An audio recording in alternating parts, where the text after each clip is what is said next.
Hello guys, once again welcome back. Thanks for watching my videos. ഇന്ന് നമ്മൾ കാണാൻ വന്നിരിക്കുന്ന സ്ഥലം എന്ന് പറഞ്ഞു കഴിഞ്ഞാൽ ജെറുസലേമിലെ അലസ്ക മോസ്കും അതുപോലെ തന്നെ ഡോം ഓഫ് ദി റോക്കുമാണ് കാണാൻ വന്നിരിക്കുന്നത്. അപ്പം അതിൻ്റെ വിശേഷങ്ങളാണ് ഇന്നത്തെ വീഡിയോ ഒട്ടും തന്നെ സ്കിപ്പ് ചെയ്യാതെ കാണുക. മുസ്ലിങ്ങൾക്ക് ഏറ്റവും പ്രധാനപ്പെട്ടൊരു സ്ഥലമാണ് ഈ അലസ്ക മോസ്ക് എന്ന് പറയുന്നത്. അതായത് മക്കയും മദീനയും കഴിഞ്ഞാൽ അവരുടെ മൂന്നാമത്തെ ഏറ്റവും പ്രധാനപ്പെട്ട ആരാധനാലയമാണ് ഈ അലസ്ക മോസ്ക് എന്ന് പറയുന്നത്. ആ അലസ്ക മോസ്കിനുള്ളിലാണ് നമ്മളിപ്പോൾ നിൽക്കുന്നത്. ഈ കാണുന്നത് ഭൂകമ്പത്തിൽ തകർക്കപ്പെട്ടു പോയ പഴയ അലസ്ക മോസ്കിൻ്റെ അവശിഷ്ടങ്ങളാണ്. ഉമർ ഖാലിഫ് രണ്ടാമൻ്റെ കാലത്താണ് ഇവിടെ ആദ്യമായിട്ട് ഒരു ചെറിയ മുസ്ലിം പ്രാർത്ഥനാലയം പണികഴിപ്പിക്കപ്പെട്ടത്. ഈ പ്രാർത്ഥനാലയം പല പ്രാവശ്യം ഭൂകമ്പത്തിൽ തകർക്കപ്പെടുകയും അതുപോലെ തന്നെ പിന്നീട് വന്ന ഭരണാധികാരികൾ അത് പുനർനിർമ്മിക്കുകയും ഒക്കെ ചെയ്തിട്ടുണ്ട്. അതിനൊക്കെ ശേഷം പിന്നീട് ഈ പ്രാർത്ഥനാലയം ഉണ്ടായത് AD 1035 തുടർന്ന് വന്ന പല ഭരണാധികാരികളും ഈ മോസ്കിൻ്റെ നിർമ്മിതിയിൽ അവരുടെ രീതിക്കനുസരിച്ച് ഒരുപാട് മാറ്റങ്ങളൊക്കെ വരുത്തിയിട്ടുണ്ട്. തുടർന്ന് കുരിശുയുദ്ധക്കാർ വരികയും അവർ ജെറുസലേം പിടിച്ചെടുക്കുകയും അലസ്ക മോസ്ക് അവരുപയോഗിക്കുകയും അതുപോലെ തന്നെ ഡോം ഓഫ് ദി റോക്ക് ഒരു ചർച്ചാക്കി മാറ്റുകയും ഒക്കെ ചെയ്തിരുന്നു. ഡോം ഓഫ് ദി റോക്കിലേക്ക് നമ്മൾ പോകുന്നതിന് മുമ്പ് നമുക്ക് അലസ്ക മോസ്കിൻ്റെ ഒരു എൻജോയ് വ്യൂ ഒന്ന് കണ്ടിട്ട് പോകാം. കുരിശുയുദ്ധക്കാരുടെ കയ്യിൽ നിന്നും പിന്നീട് വന്ന ഭരണാധികാരികൾ അത് പിടിച്ചെടുക്കുകയും 1187 ഇത് വീണ്ടും റിനോവേഷൻ ചെയ്യുകയൊക്കെ ചെയ്തു. ഏകദേശം 5000 പേർക്ക് ഒരുമിച്ച് നിസ്കരിക്കാനുള്ള ഒരു ഫെസിലിറ്റി ഇതിനകത്തുണ്ട്. 35,000 സ്ക്വയർ മീറ്ററാണ് ഇതിൻ്റെ ഒരു വിസ്തീർണം എന്ന് പറയുന്നത്. ഇവിടെ വന്ന് ഒരു തവണ നിസ്കരിച്ചാൽ 5000 തവണ നിസ്കരിക്കുന്നതിന് തുല്യമാണെന്നാണ് ഇവിടുത്തെ വിശ്വാസം. ഈ മോസ്കിൻ്റെ നിർമ്മിതി എന്ന് പറയുന്നത് പൂർണ്ണമായിട്ടും ഇസ്ലാം മത വിശ്വാസമനുസരിച്ച് എല്ലാ ചട്ടങ്ങളും പാലിച്ചുകൊണ്ടാണ്, അല്ലെങ്കിൽ അവരുടെ ആ റൂൾസ് എല്ലാം ഫോളോ ചെയ്തുകൊണ്ടാണ് ഇതിൻ്റെ നിർമ്മിതി എന്ന് പറയുന്നത്. സ്വർണവും ചുണ്ണാമ്പുകല്ലും കൊണ്ടാണ് ഈ മോസ്ക് നിർമ്മിച്ചിരിക്കുന്നത്. വിശുദ്ധ ഖുറാനിലെ വാക്യങ്ങൾ പുറത്ത് ആലേഖനം ചെയ്തിട്ടുണ്ട്. പഴയ അലസ്ക മോസ്കിൻ്റെ അവശിഷ്ടങ്ങൾ ഈ മോസ്കിന് അടിയിലുണ്ടെന്നാണ് വിശ്വാസം. മുസ്ലിം മത വിശ്വാസിയല്ലാത്ത ഒരാൾക്ക് ഈ മോസ്കിനുള്ളിലേക്ക് പ്രവേശിക്കാനായിട്ട് പെർമിഷനില്ല. അതുകൊണ്ട് നമ്മൾക്ക് മോസ്കിനുള്ളിൽ പ്രവേശിക്കാൻ സാധിക്കുകയില്ല. മക്ക മുതൽ സ്പെയിൻ വരെയുള്ള പല നാടുകളിലെയും പ്രശസ്തരായ ശില്പികളും അതുപോലെ തന്നെ പ്രശസ്തമായ നിർമ്മിതികളും ഇതിൻ്റെ ഒരു നിർമ്മാണത്തിനായിട്ട് ഉപയോഗിച്ചിട്ടുണ്ട്. ലോകത്തിലെ തന്നെ ഒരുപാട് പ്രശസ്തി ആർജിച്ചതും അതുപോലെ തന്നെ മേന്മയുള്ളതുമായിട്ടുള്ള ഒരുപാട് നിർമ്മിതികൾ ഇതിൻ്റെ ഉപയോഗത്തിനായിട്ട് അല്ലെങ്കിൽ ഇതിൻ്റെ നിർമ്മാണത്തിനായിട്ട് ഉപയോഗിച്ചിട്ടുണ്ട്. അതെല്ലാം അതിൻ്റെ ഈ മോസ്കിൻ്റെ ഉള്ളിലാണ്, നമുക്കതൊന്നും കാണാൻ സാധിക്കുകയില്ല. അപ്പോൾ നമുക്ക് ഇനി ഡോം ഓഫ് ദി റോക്കിലേക്ക് പോകാം. നമുക്ക് ഈ അലസ്ക മോസ്കിൻ്റെ അടുത്ത് നിൽക്കുമ്പോൾ തന്നെ നമുക്ക് ദൂരെയായിട്ട് ഡോം ഓഫ് ദി റോക്കും കാണാൻ സാധിക്കും. ഇത് രണ്ടും ഒരു കോമ്പൗണ്ടിൽ തന്നെയാണ് സ്ഥിതി ചെയ്യുന്നത്. വളരെ ബ്യൂട്ടിഫുള്ളായിട്ടുള്ള ആ സ്വർണ്ണ താഴികക്കുടം പോലെയുള്ള ആ ഡോം ഓഫ് ദി റോക്ക് നമുക്ക് കാണാൻ ഇവിടെ നിന്ന് തന്നെ കാണാം.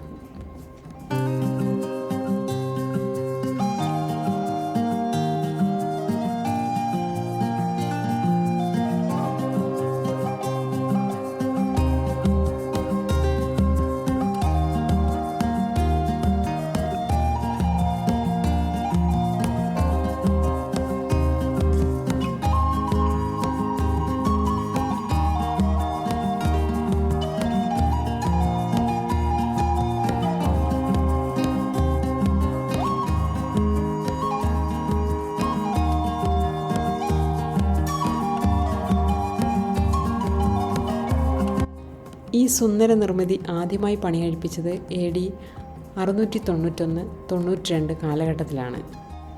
അന്നത്തെ ഭരണാധികാരിയായിരുന്ന ഉമൈദ് ഖാലിഫ് അൽ മാലിക്കിൻ്റെ നിർദ്ദേശപ്രകാരമാണ് ഈ സുന്ദര നിർമ്മിതി പണികഴിപ്പിച്ചത്. ജെറുസലേം എന്ന് പറയുന്നത് ഒരുപാട് ആക്രമണങ്ങളൊക്കെ നേരിട്ടൊരു സ്ഥലമാണ്. അതുകൊണ്ട് തന്നെ ഈ സുന്ദര നിർമ്മിതിയും അതെല്ലാം നേരിട്ടിട്ടുണ്ട്. ഒരുപാട് പ്രകൃതി ദുരന്തങ്ങളും അതുപോലെ തന്നെ ആക്രമണങ്ങളും ഒക്കെ നേരിട്ട ഒരു നിർമ്മിതി കൂടിയാണ് ഈ സുന്ദര നിർമ്മിതി. അതുകൊണ്ട് തന്നെ ഈ ഡോം ഓഫ് ദി റോക്ക് പലതവണ നശിപ്പിക്കപ്പെടുകയും പുനർനിർമ്മിക്കപ്പെടുകയും ഒക്കെ ചെയ്തിട്ടുണ്ട്. അവസാനമായി 1993 ഇത് പുനർനിർമ്മിക്കപ്പെട്ടത്.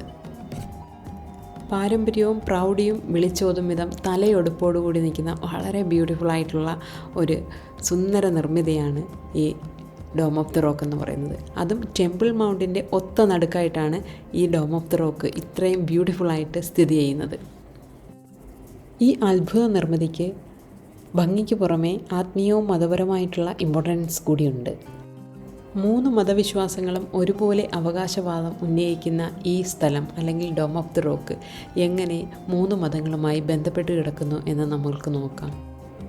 ഇന്ന് ഈ ഡോം ഓഫ് ദി റോക്ക് സ്ഥിതി ചെയ്യുന്ന സ്ഥലത്താണ് ദാവീദ് രാജാവിൻ്റെ മകനായ സോളമൻ രാജാവ് എല്ലാ ദൈവഹിതങ്ങളും അനുസരിച്ച് യഹൂദരുടെ ജെറുസലേം ദേവാലയം പണി കഴിപ്പിച്ചത്. എന്നാൽ ആ ദേവാലയം ബാബിലോൺ തകർക്കുകയും ചെയ്തു. അതിനാൽ യഹൂദരെ സംബന്ധിച്ചിടത്തോളം ദൈവഹിതമനുസരിച്ചുള്ള എല്ലാ ചട്ടങ്ങളും പാലിച്ചു കൊണ്ടിട്ടുള്ള അവരുടെ ഏക ദേവാലയ സ്ഥാനമായിരുന്നു ഇത്. യഹൂദരുടെ ഇപ്പോഴുള്ള പ്രാർത്ഥനാലയങ്ങളെല്ലാം തന്നെ അത് അവരുടെ സിനഗോഗുകൾ മാത്രമാണ്. ജെറുസലേം ദേവാലയം മാത്രമാണ് അവർ ദൈവത്തിൻ്റെ കൽപ്പനകൾ അനുസരിച്ചും ചട്ടങ്ങൾ പാലിച്ചും നിർമ്മിച്ച ഏക ദേവാലയ സ്ഥാനം. എന്നാൽ ഈ സ്ഥലത്തിൻ്റെ മേൽ ക്രിസ്തീയ മതവിശ്വാസികൾ ഉന്നയിക്കുന്ന അവകാശവാദം മറ്റൊന്നാണ്.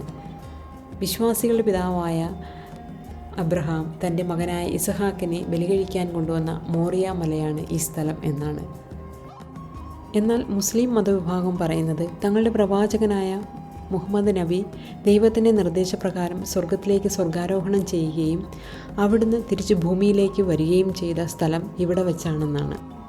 എന്നാൽ സ്വർഗാരോഹണത്തിന് ശേഷം നബി തിരിച്ചു വരികയും പിന്നീട് മദീനയിൽ വെച്ച് മരണപ്പെട്ടു എന്നാണ് വിശ്വാസം. മുസ്ലിം മതവിഭാഗത്തിന് മക്ക മദീന കഴിഞ്ഞാൽ അവരുടെ പുരാതനമായിട്ടുള്ള ആരാധനാലയമായിട്ടാണ് അവർ ഡോം ഓഫ് ദി റോക്കിനെ കാണുന്നത്.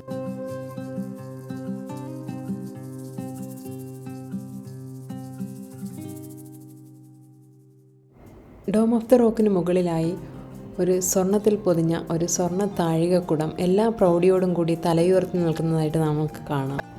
ഇത് ഏകദേശം 5000 സ്വർണ്ണ ഫലകങ്ങൾ കൊണ്ട് നിർമ്മിച്ചതാണ്. ജോർദാൻ രാജാവായ കിങ് ഹുസൈനാണ് ഇത് സംഭാവന ചെയ്തത്. അദ്ദേഹത്തിൻ്റെ ലണ്ടനിലുള്ള ഒരു വീട് വിറ്റതിൻ്റെ മുഴുവൻ തുകയും ഇതിനു വേണ്ടിയിട്ട് ചെലവഴിച്ചു എന്നാണ് പറയുന്നത്. ഡോം ഓഫ് ദി റോക്കിനുള്ളിൽ വലിയൊരു പാറയുടെ അവശിഷ്ടം കാണാം. അത് അബ്രഹാം തൻ്റെ മകനായ ഇസഹാക്കിനെ ബലികഴിക്കാൻ കിടത്തിയ പാറയാണ് എന്നതുമാണ് വിശ്വാസം. അതുപോലെ തന്നെ മുഹമ്മദ് നബി ഇവിടെ ഇരുന്നാണ് സ്വർഗാരോഹണം ചെയ്തത് എന്നും വിശ്വസിക്കുന്നു. 1967 യുദ്ധത്തിന് ശേഷം ഇസ്രായേൽ ഈ സ്ഥലം പിടിച്ചെടുക്കുകയും എന്നാൽ ഡോം ഓഫ് ദി റോക്കിൻ്റെയും അലസ്ക മോസ്കിൻ്റെയും സംരക്ഷണ ചുമതല മുസ്ലിം ലീഡേഴ്സിന് കൈമാറുകയും ചെയ്തു. ഈ ഒരു കോമ്പൗണ്ടിൻ്റെയും അതുപോലെ തന്നെ ഡോം ഓഫ് ദി റോക്കിൻ്റെയും അലസ്ക മോസ്കിൻ്റെയും ഒക്കെ റെസ്പോൺസിബിലിറ്റി അല്ലെങ്കിൽ ഒരു അധികാരം വരുന്നതെന്ന് പറഞ്ഞു കഴിഞ്ഞാൽ അല്ലെങ്കിൽ അതിനെ ടേക്ക് കെയർ ചെയ്യുന്നത് ജോർദാനിലെ മിനിസ്ട്രി ഓഫ് അക്വ ഇസ്ലാമിക് അഫയേഴ്സിനാണ്. അവരാണ് ഇതിനെ ടേക്ക് കെയർ ചെയ്യുന്നതും അതിൻ്റെ റെസ്പോൺസിബിലിറ്റി എല്ലാം അവർക്കുമാണ്. അതുപോലെ തന്നെ ജെറുസലേമിലെ മുസ്ലിം ലീഡേഴ്സിനും അതിൻ്റെ ഒരു റെസ്പോൺസിബിലിറ്റി ഉണ്ട്. എന്നാൽ ഇതിൻ്റെ പുറത്തുള്ള അധികാരം എന്ന് പറയുന്നത് ഇസ്രായേൽ പോലീസിനാണ്. നമ്മളിപ്പോൾ അകത്തേക്ക് എൻ്റർ ആവുന്നതിന് മുന്നേ തന്നെ നമ്മൾ ഇസ്രായേൽ പോലീസിൻ്റെ ഹൈലി സെക്യൂരിറ്റി ചെക്കിംഗ് എല്ലാം കഴിഞ്ഞിട്ടാണ് നമ്മളെ അകത്തേക്ക് അവർ കയറ്റി വിടുന്നത്. ഇനി വളരെ മനോഹരമായിട്ടുള്ള മറ്റൊരു കാഴ്ച കാണിച്ചു തരാം. അതായത് ദാവീദ് രാജാവിൻ്റെ മകനായ സോളമൻ രാജാവ് എല്ലാ ദൈവകൽപ്പനകളും അനുസരിച്ച് പണി കഴിപ്പിച്ചൊരു ദേവാലയമായിരുന്നു ജെറുസലേം ദേവാലയം. ആ ദേവാലയത്തിലേക്ക് കടന്നു വരുവാനായിട്ട് ഒരു മെയിൻ എൻട്രൻസ് ഉണ്ടായിരുന്നു. ആ എൻട്രൻസാണ് നമ്മളീ കാണുന്നത്. ആ എൻട്രൻസിന് പറയുന്ന പേര് ഗോൾഡൻ ഗേറ്റ് എന്നാണ്. ആ ഗോൾഡൻ ഗേറ്റ് വർഷങ്ങളായി സീൽ ചെയ്ത് പൂട്ടിയിരിക്കുവാണ്. ആർക്കും ഇവിടെ നിന്ന് പുറത്തേക്ക് പോകുവാനോ അല്ലെങ്കിൽ പുറത്തുനിന്ന് അകത്തേക്ക് വരുവാനോ സാധിക്കാത്ത രീതിയിൽ ഇത് ക്ലോസ് ചെയ്തിരിക്കുകയാണ്. ജെറുസലേം ദേവാലയം പിന്നീട് ബാബിലോൺ തകർത്തെങ്കിലും ഈ ഗോൾഡൻ ഗേറ്റ് അതുപോലെ തന്നെ നിലകൊള്ളുന്നു. ഇതുവഴിയാണ് ഈശോ ഓശാനയുടെ അന്ന് ജെറുസലേം ദേവാലയത്തിലേക്ക് കഴുതക്കുട്ടിയുടെ പുറത്ത് കടന്നു വന്നതും ഇതുവഴിയാണ്. വളരെ മനോഹരമായിട്ട് ഞാൻ എപ്പോഴും ഇത് പുറത്തു നിന്നേ കണ്ടിട്ടുള്ളൂ. പുറത്തു നിന്ന് നമുക്ക് ദൂരെ നിന്നേ കാണാൻ സാധിക്കുകയുള്ളൂ. കാരണം എന്ന് വെച്ച് കഴിഞ്ഞാൽ ഇതിൻ്റെ ഫ്രണ്ടിൽ, അതായത് ഈ ഗേറ്റിൻ്റെ ഫ്രണ്ടിലെല്ലാം ഒരുപാട് $1 ബില്യൺ വില വരുന്ന കല്ലറകളാണ്.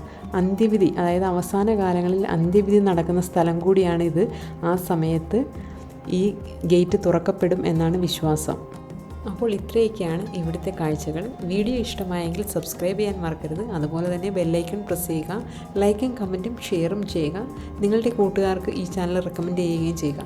പുതിയ വീഡിയോയുമായി വീണ്ടും കാണാം. Till then bye.